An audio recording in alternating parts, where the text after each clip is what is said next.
c'est donc un triste classique de la vie de l'Union européenne, Nicolas. Ça se passe tous les 7 ans. Les 27 se déchirent autour du prochain budget pluriannuel de l'Union. Et de quoi parlons-nous? On parle d'un budget pour 27 pays sur 7 années. Globalement, une enveloppe de 960 milliards d'euros pour 7 ans. Ça fait quoi? 135, 137 milliards d'euros par an. C'est moins de 1% du PIB de l'Union européenne.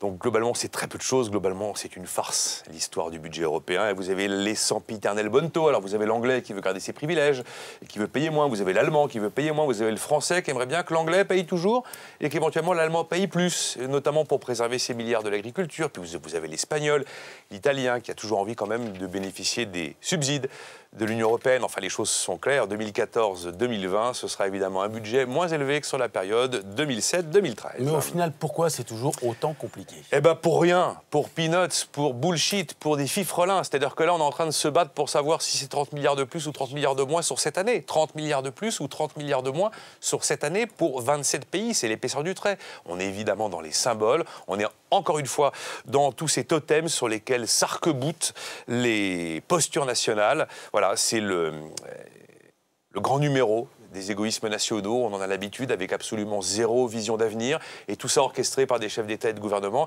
qui viennent vous vanter après, la main sur le cœur, l'Europe qui promet, l'Europe bienheureuse et l'Europe unie. L'Europe des nations, c'est clair, l'Europe des nations reste aujourd'hui clairement dominante, et personne, globalement, n'est d'accord sur rien, que ce soit les eurobonds, le niveau de l'euro ou le budget. Mais finalement, comme tous les 7 ans, eh bien, on trouve toujours un accord. Ah ouais, tous les 7 ans, on se met d'accord. Oui, mais nous ne sommes plus il y a 7 ans, en 2005. On est en 2013. En 2005, tout était bien heureux, tout allait beaucoup mieux. Personne n'avait entendu parler du triple A. La dette, le déficit, la dépense publique, c'était un concept un peu flou pour beaucoup de gens. La Grèce, qu'est-ce que c'était? Le berceau de la civilisation et une belle destination pour les vacances. Eh oui, 2013, tout a changé. 2013, le temps s'est clairement accéléré. En 2013, la bulle de la dette publique explose, avec le chômage comme corollaire.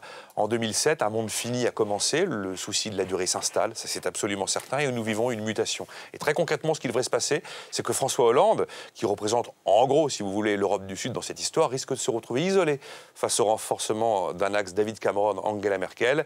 Et il pourrait bien d'ailleurs se trouver en partie dépouillé de son fameux pacte de croissance à 120 milliards d'euros, sur lequel on a beaucoup glosé, mais dont on n'a pas encore commencé à voir le début.